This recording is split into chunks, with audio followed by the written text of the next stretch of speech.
Assalamualaikum warahmatullahi wabarakatuh.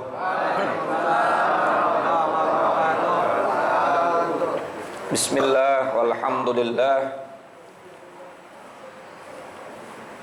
alladzi anzala ala abdihi sakinah fi qulubil mu'minin liyazdadu imanan ma'a imanihim.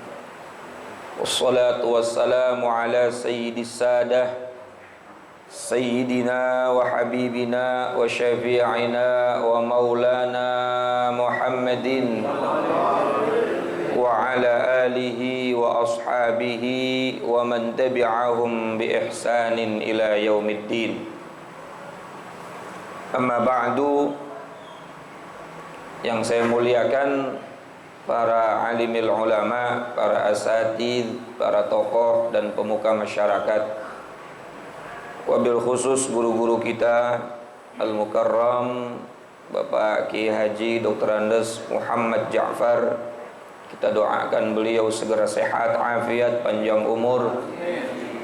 Juga Kiai Haji Zulfa Mustafa Muqarrab bin Yusuf, Kiai Haji Ahmad Habibi Abdul Rashid Ramli, Ustadz Zidan dan para asatid lainnya. Semoga guru-guru kita semua senantiasa dalam perlindungan Allah Subhanahu wa taala. Dipanjangkan usianya dalam sehat afiat, taat ibadah, sehingga bisa manfaat buat kita semua. Amin. Juga tidak lupa kepada pengurus Majelis Ta'lim Ukhuwah Islamiyah Bapak Haji Basrain, Ustadz Haji Muhammad Tahir, dan juga Ketua Masjid Bahabut Taqwa Bapak Sartono, Ustadz Nasirin, Ustadz Abdul Manaf, dan segenap pengurusnya. Mudah-mudahan semuanya mendapatkan rahmat dan keberkahan dari Allah Subhanahu wa ta'ala, serta seluruh para jamaah, bapak, ibu, dan saudara-saudaraku yang dimuliakan Allah Subhanahu wa ta'ala. Puji syukur kita panjatkan kehadirat Ilahi Rabbun Ghafur. Subuh ini Allah masih memberikan kita kesempurnaan nikmat, yakni Allah berikan kita sehat afiat, Allah panjangkan umur kita, dan yang paling utama adalah Allah masih memberikan kita nikmat taufik dan hidayah, sehingga sehat kita, panjang umur kita bisa kita gunakan buat ibadah. Kalau kagak ada taufik, kagak ada hidayah, masih di atas bantal kita, Pak. Apalagi hujan gerimis, semalam nonton final sampai subuh, final Liga Champions, Real Madrid lawan Liverpool. Ya, makanya banyak yang ngantuk, saya lihat nih. Ya, yang ngantuk alhamdulillah masih ngaji. Yang kagak tahan pasti masih tidur, orang subuh baru kelar. Tapi karena kita lebih cinta kepada Allah Subhanahu wa ta'ala, kita tahu hari ini adalah pembukaan iftitah Majelis Ta'lim Ukhuwah Islamiyah, maka alhamdulillah meskipun rintik hujan, kita masih bisa melangkahkan kaki untuk sama-sama hadir di masjid yang mulia ini.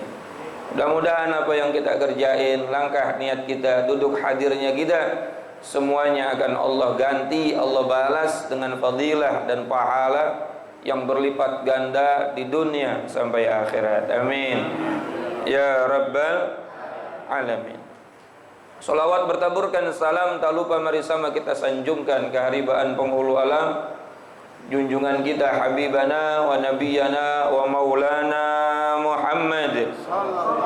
Salawat dan salam semoga tercurah kepada para keluarganya, para sahabatnya, dan kita berharap semoga kita semua termasuk bagian dari umatnya yang akan mendapatkan syafaatul uzma di yaumil qiyamah. Amin ya rabbal alamin. Bapak Ibu yang dirahmati Allah, ada seorang ulama besar, imam besar di zamannya, beliau seorang pimpinan daripada ulama-ulama sufi yang bernama Abu Bakar As-Sibli. Al-Imam Abu Bakar As-Sibli. yang awalnya beliau ini seorang yang kaya raya. Bahkan beliau diangkat menjadi seorang gubernur di salah satu wilayah di Irak. Walaupun masih ikhtilaf wilayahnya, ada yang mengatakan di daerah Nahawan, ada yang mengatakan di daerah Irbil, Irak. Tapi beliau adalah seorang gubernur.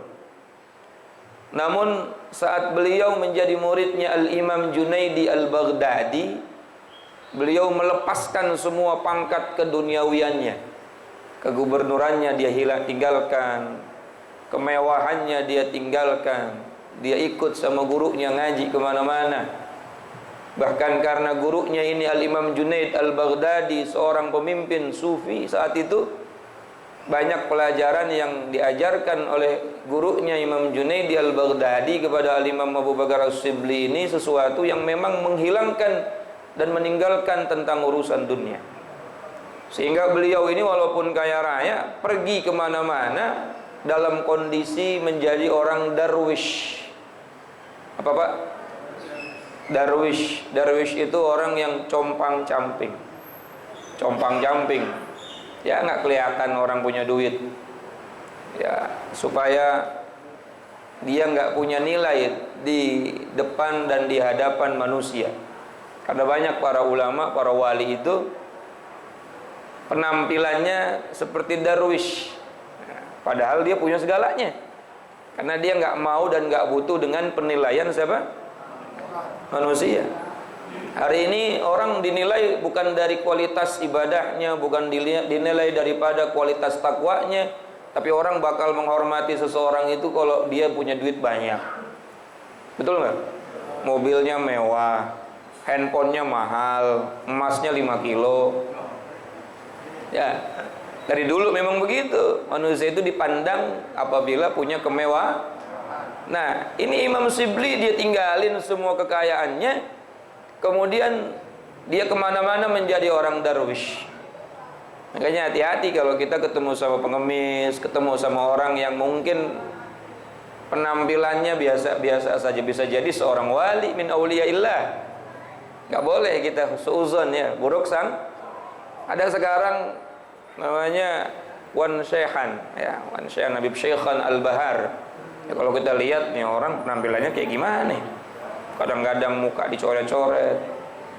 Tapi dia masyhur di pandangan para orang alim adalah wali min auliya illah, padahal masih hidup orangnya.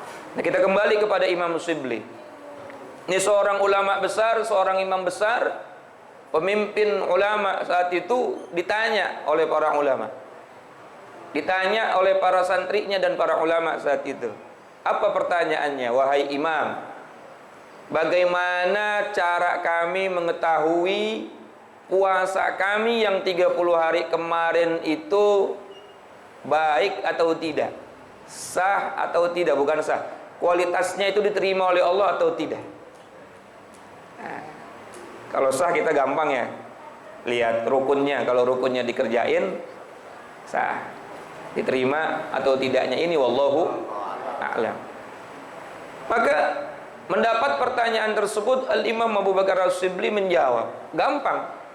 Kalau kita pengen tahu puasa kita yang 1 bulan penuh kemarin itu diterima atau tidak oleh Allah, berkualitas atau tidak di dalam kehidupan kita, kita lihat setelah hidup, setelah Ramadan itu usai.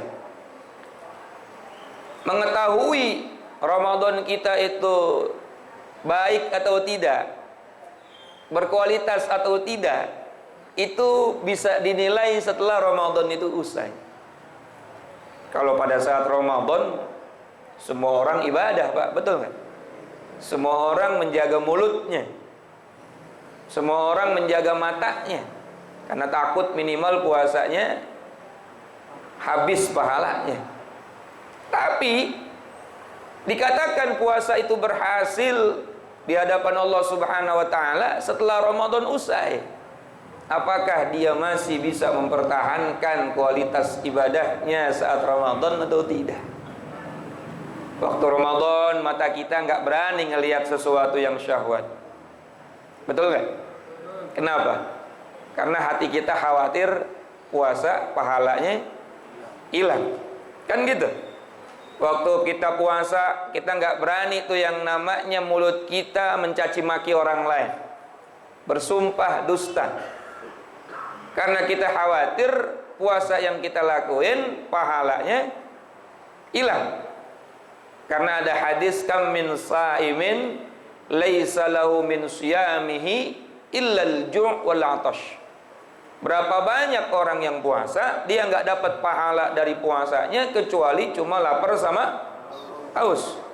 Maka saat kita berpuasa di bulan Ramadan, kita menghindari perkara-perkara tersebut karena minimal dalam hati khawatir kita cuma dapat lapar sama haus. Nah, setelah Ramadan usai, apakah masih bisa kita pertahankan atau tidak? Mulut kita apakah masih bisa berkata jujur? Mulut kita apakah masih bisa menjaga perasaan orang lain? Mata kita apakah masih bisa menahan diri dari pandangan-pandangan yang dimurkai oleh Allah? Hati kita juga kita diuji oleh Allah. Sebetulnya ujian itu ada hari ini. Maka jika setelah Ramadan kok tiba-tiba ibadah kita kembali melepas bahasa apa ya? Melentur bahasa apa ya? Melempem. Maka khawatir Imam Shibli berkata begini, Pak. Kun rabbaniyan wala takun ramdaniyan. Jadilah kalian hamba-hamba Tuhan, hamba-hamba Allah. Kalau kita jadi hamba Allah, nggak peduli itu bulan Ramadan, nggak peduli siang hari Ramadan atau malam hari Ramadan, nggak peduli sekarang bulan Syawal atau bulan apapun, maka Allah selalu ada di dalam hati kita dan kita akan melaksanakan apapun yang Allah perintahkan dan kita tinggalkan apapun yang Allah larang. Maka nggak ada perubahan sedikit pun dalam konteks ibadah kita kepada Allah Subhanahu wa taala. Itu ciri orang yang sukses Ramadannya. Tetapi ketika Ramadan itu berlalu, tiba-tiba kok ibadah kita kembali melentur. Maka kata Imam Shibli, wala takun ramdaniyan. Jangan kalian jadi hamba-hambanya Ramadan yang cuma ibadah karena ada sama aja kita ibadah menjadi hamba Ramadan. Bayangin, Pak. Kemarin kita baca Quran karena Ramadan. Sekarang kita nggak baca Quran. Ini kalau Allah model kayak manusia, tersinggung apa kagak? Kemarin aja lu baca Quran gara-gara banyak bonus. Lah sekarang kagak. Berarti kita hambanya siapa nih? Hambanya pahala apa hambanya Allah? Kadang-kadang kita ibadah itu ya ngejar begituan tuh. Padahal ilahi anta maksudi wa ridhaka. Yang kita cari cuma Allah ridhanya. Yang kita cari hanya Allah maksud tujuan kita. Tapi kadang-kadang kalau pahalanya gede baru kita cari. Giliran pahalanya biasa-biasa saja melempem. Betul nggak kira-kira, Pak? Ya itu masih bagus, masih termasuk ikhlas. Walaupun berharap dapat pahala selama dia tujuannya Allah masih diterima. Yang lebih parah lagi kalau ada manusia ibadah. Giliran kagak ada orang nggak semangat. Kalau ada pejabat datang. Giliran pejabatnya pulang semua. Pengajian banyak kan begitu tuh. Ya, datang pejabat, gubernur kayak wagub kayak wali kota kayak datang, giliran sambutannya dia kelar, pulang semua deh. Ngajinya kan. Hadirin ma'asyiral jamaah yang dirahmati dan dimuliakan Allah. Maka jangan sampai kita menjadi Ramdhani. Ada Haji Ramdhani, Bu. Ini Haji Ramdhani, Pak, orang jauh nih, Pak. RW paling lama di Swasembada. Rumahnya di Swasembada. Tapi beliau saya lihat tiap ukhuwah Islamiyah selalu hadir, Masya Allah. Mudah-mudahan panjang umur Pak Haji Ramdhani. Ketua masjid juga beliau, Al-Huda. Al-Huda benar ya? Hadirin ma'asyiral jamaah, wala takun ramdhaniyan. Jangan jadi hamba Ramadan. Kalau kita menjadi hamba Allah kapan aja, di mana aja, ada bonus apa kagak, maka kita tetap ibadah kepada Allah. Maka tujuan utama puasa itu sesungguhnya adalah la'allakum, betul nggak? Ya ayyuhalladzina amanu kutiba alaikumus syiyam kama kutiba alal ladzina min qablikum la'allakum Wahai orang-orang yang beriman, diwajibkan atas kalian berpuasa sebagaimana telah diwajibkan atas umat-umat sebelum kalian. Jadi puasa itu bukan cuma buat umat Islam, bukan cuma buat umat Nabi Muhammad, tapi semua para nabi dan rasul hampir mendapatkan perintah puasa. Tujuannya Allah pengen mendidik. Selama 1 bulan tuh ya, kita dididik mulut nggak ngomong sembarangan, kita dididik mata nggak lihat sembarangan. Tujuannya la'allakum tattaqun, agar kita jadi orang yang bertakwa. Setelah Ramadan usai, takwa kita terus. Biasanya kalau sudah terbiasa nggak bohong, terus-terusan kagak bohong, kan gitu. Biasanya sebulan penuh nggak ngelihat maksiat, mudah-mudahan setelah Ramadan usai mata juga nggak ngelihat maksiat. Biasanya setelah dididik 1 bulan hati nggak seuzon sama orang, mudah-mudahan la'allakum tattaqun, kita jadi orang bertakwa terus setelah Ramadan usai. Walhasil kalau Ramadan usai kok nggak jadi orang takwa, berarti sukses apa enggak? Kan begitu, paham ya? Kan tujuan utama Ramadan itu la'allakum, agar kamu jadi orang bertakwa. Dididik 30 hari agar setelah Ramadan usai kita jadi orang yang bertakwa. Kita jadi orang yang kata ulama itu imtithalul awamir wajtinabun nawahi. Mengerjakan apapun yang Allah perintahin dan ninggalin apapun yang Allah larang. Itu kan definisi takwa secara garis besar. Betul, Pak? Maka setelah Ramadan usai, apakah masih bisa istiqomah atau tidak kita bertakwa kepada Allah Subhanahu wa taala. Nah, insyaallah kita ini termasuk orang yang istiqomah. Karena cuma yang istiqomah yang bakal selamat. Yang istiqomah yang bakal berhasil. Yang istiqomah yang bakal mendapatkan kemuliaan dunia dan akhirat. Betul nggak? Coba, Pak. Ujung-ujungnya Ramadan itu sampai akhir yang ngisi siapa, Pak? Di masjid, di musola. Orang yang istiqomah sebelum Ramadan ke masjid, ke musola, kan betul. Begitu ya? Nah, hari-hari pertama memang banyak yang ngisi. Tapi 10 hari kemudian kaget. Kram kakinya. Tapi yang sampai akhir adalah orang yang selama 11 bulan sebelumnya sudah istiqomah. Dia udah biasa sholat berjamaah, dia udah biasa baca Quran, dia udah biasa hadir majlis. Ya Allah, akhirnya sampai akhir Ramadan ya istiqomah dia. Begitu pula kalau kita setelah Ramadan ini baik, Ramadan pada saat Ramadan baik, setelah Ramadan kita pertahankan kebaikan kita baik kepada Allah dan kepada sesama manusia, maka kita termasuk orang yang istiqomah. Dan orang istiqomah itu apa kata Allah? Innal ladzina qalu rabbuna Allah tsumma istaqamu. Siapa orang? Sesungguhnya orang-orang yang menyebut Tuhan kami Allah, orang yang beriman kepada Allah. Tsumma istaqamu, lalu dia istiqomah. Istiqomah melaksanakan apapun kebaikan-kebaikan kepada Allah dan kepada sesama manusia. Tatanazzalu alaihimul malaikatu alla takhafu wala tahzanu. Maka Allah akan turunkan para malaikat seraya berkata kepada dia, la takhafu wala tahzanu. Enggak usah khawatir, enggak usah takut, enggak usah bersedih dalam menghadapi dunia yang penuh fenomena ini. Ya, namanya hidup pasti banyak ujian, tapi orang yang istiqamah kepada Allah Subhanahu wa taala ada jaminan dari Allah, la takhafu wa la tahzanu. Jangan takut, jangan bersedih. Saya teringat dulu waktu Abah masih hidup, bapak saya masih hidup, pernah ngaji ukhuwah Islamiyah di Babut Thayyib. Lalu beliau panggil, ini halal lebih halal juga seperti ini. Beliau panggil Habib Ali bin Abdurrahman Segar, Sayyidil Walid dari Tebet, almarhum al-maghfurlah. Saat itu di Babut Thayyib. Lalu bapak ngomong sama Habib Ali, Bib, alhamdulillah, ini majlis taklim yang dulu Habib buka pertama kali sudah istiqomah 17 tahun berjalan. Saat itu masih 17 tahun. Waktu itu sudah 17 tahun berjalan. Apa jawaban Habib Ali? Haji Wahab, 17 tahun belum istiqomah, baru mudawwamah. 17 tahun belum istiqomah, baru. Lalu ukuran istiqomah itu minimal berapa, Beb? 25 tahun antum baru bisa dikatakan istiqomah. Dan alhamdulillah ini majlis sudah hampir, bahkan udah lebih ya. 25 tahun. Saya ingat, saya masih pesantren berarti masih sekitar 98 atau 97. Ini majelis taklim nggak ada, Pak. Ya, berarti kalau misalnya 98 atau 97, sekarang udah 2002, udah 25 tahun. Berarti ini majelis sudah termasuk majelis yang istiqomah.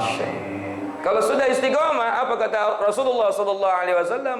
Al-istiqamah khairun min alfi garamah.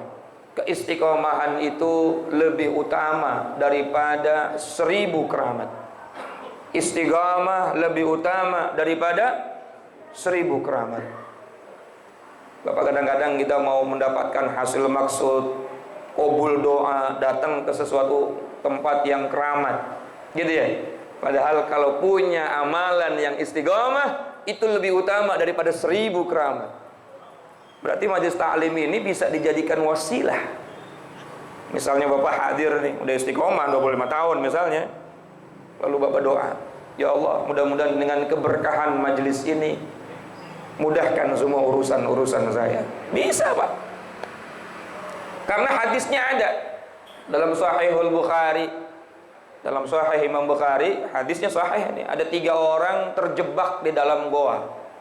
Terjebak di dalam goa. Gempa bumi, lalu goa tersebut pintunya tertutup dengan batu yang besar. Ini orang di dalam kagak bisa keluar. Kagak bisa keluar. Pada saat dia mau keluar, nggak bisa. Ini 3 orang rembukan. Ayo kita doa sama Allah, yuk. Sambil kita berwasilah, bertawassul menggunakan amalan-amalan andalan kita yang mungkin menurut kita besar di hadapan Allah. Akhirnya yang satu berdoa. Doanya adalah karena dia seorang yang sampai wafat ibunya selalu jagain ibunya, dan saat ibunya mau wafat, ibunya ngomong sama orang tersebut, aku ridho kepada kamu sebagai anakku. Subhanallah. Bagus gak tuh amalan, Pak? Bagus. Maka dia berdoa kepada Allah, ya Rabb, dengan kebaikanku kepada ibuku, yang akhirnya ibuku ridho kepadaku, tolong selamatkan aku dari goa ini. Bukakan kepadaku pintu goa tersebut. Habis doa begitu, pintu goanya kebuka sedikit. Sedikit-dikit. Nah, ini kan 3 orang gede-gede, nggak bisa keluar juga. Akhirnya yang kedua minta lagi sama Allah melalui amalan dia.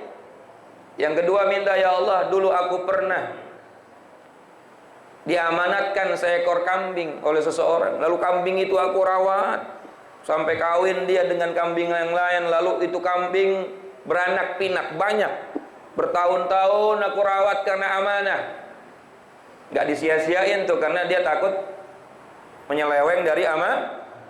Tiba-tiba udah banyak yang punya datang, main ambil semua aja tuh. Udah capek ngurusin, diambil. Tapi saya ikhlas, saya ridha karena memang itu sebuah amanah. Mudah-mudahan dengan keberkahan saya menjaga amanah, engkau selamatkan saya dari tempat ini. Kebuka lagi tuh pintu gua, geser dikit, seret. Yang terakhir minta kepada Allah, ya Rabb, dulu aku pernah digoda oleh seorang wanita muda dalam satu tempat yang tidak ada siapa-siapa.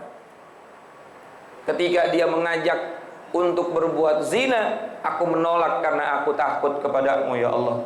Maka mudah-mudahan dengan keberkahan takutnya aku kepadamu, ya Allah, selamatkan aku dari tempat ini dan aku bisa keluar dari goa ini. Itu pintu goa kebuka semua, Pak. Lalu 3 orang ini akhirnya bisa keluar. Nah, dari hadis ini akhirnya ulama-ulama Ahlussunnah wal Jamaah itu punya dalil tentang tawasul melalui amal saleh. Nah, ini juga bisa menjadi tawasul di majelis nih. Ya Allah, dengan keberkahan saya hadir di majelis ini, kabulkan semua hajat saya. Ya, mungkin kitanya belum bisa istiqomah, tapi majelisnya sudah termasuk majelis yang istiqomah. Lagi hujan begini masih ada yang hadir, luar biasa. Betul apa kagak? Masya Allah. Oleh karena itu, mudah-mudahan majelis ta'lim ukhuwah Islamiyah bisa istiqomah bukan cuma 25 tahun, tapi sampai selama-lamanya. Kalau sekarang bapak yang hadir, mudah-mudahan besok anaknya bapak. Lalu anak bapak punya anak lagi, anaknya lagi bisa. Saya kan termasuk generasi kedua. Abah saya, lalu saya. Betul nggak? Dan banyak saya lihat juga banyak generasi kedua dari orang tuanya yang sudah wafat, anaknya masih hadir. Nah berarti kan luar biasa. Coba kita lihat Kuitang. Kuitang juga minggu pagi juga tuh di Kuitang. Itu udah berapa generasi? 5 generasi Pak. Habib Ali, Habib Muhammad, kemudian Habib Abdurrahman, sekarang Habib Ali lagi. Habib Ali udah punya anak lagi sekarang. Udah 5 generasi, tapi lihat, gak pernah sepi. Padahal sudah 5 generasi, 4 generasi sesungguhnya, khalifahnya baru 4. Tapi sudah 5 generasi karena Habib Ali yang sekarang sudah punya anak juga. Nah, keistiqomahan dari sebuah majelis itu akan membuat keberkahan yang hadir. Yang hadir bisa mendapatkan keberkahan yang besar. Makanya ini majelis mudah-mudahan Allah jaga. Yang ngurusin juga Allah jaga semangatnya. Yang ngaji juga Allah jaga semangatnya. Yang ngajar juga apalagi Allah jaga semangatnya. Apalagi diuji kita sekarang, guru kita atuk lagi kurang sehat. Mudah-mudahan cepat Allah berikan kesehatan. Hadirin ma'asyiral jamaah yang dirahmati Allah. Inilah mungkin spirit dari Al-Imam Abu Bakar As-Shibli buat kita semua. Jangan sampai kita menjadi hamba-hamba Ramadan. Coba bagaimana kecewanya Bapak ketika Bapak punya pegawai, punya pekerja, punya pembantu, hanya mau kerja kalau ada gaji. Sementara kalau nggak ada gaji dia nggak mau ngabdi. Kan begitu ya? Itu memang Allah nggak bisa disamakan dengan manusia, mukhalafatul hawadits. Tapi bagaimana? Atau nggak usah pekerja dah, Bapak punya istri. Waalaikumsalam, ahlan. Masya Allah. Bapak punya istri, ngabdi sama Bapak kalau Bapak lagi punya duit doang. Giliran kagak punya duit, boro-boro nurut, bikin kopi aja dibanting gelasnya. Nah, mungkin kiasannya begitu. Ada Ramadan, Masya Allah, giat banget ibadahnya. Giliran Ramadannya usai, kembali melempem lagi ibadah kepada Allah. Wala takun ramdaniyan, maka jangan sampai kita menjadi hamba-hamba Ramadan. Tapi jadilah kita hambanya Allah yang istiqamah dalam keadaan apapun, saat apapun, waktu manapun. Wala tamutunna illa wa antum, sampai kita mati, mudah-mudahan mati dalam keadaan beragama Islam yang baik, yang diterima oleh Allah Subhanahu wa taala. Amin. Allahumma ya rabbal alamin. Mungkin hanya ini yang bisa kami sampaikan. Guru kita sudah sampai. Mudah-mudahan manfaat buat diri saya pribadi, umumnya kepada jamaah sekalian. Semoga Allah Subhanahu wa taala istiqomahkan kita dalam majelis ini sampai wafat kita dalam keadaan husnul khatimah. Amin ya rabbal alamin. Hadanallahu wa iyyakum ajma'in. Assalamualaikum warahmatullahi wabarakatuh.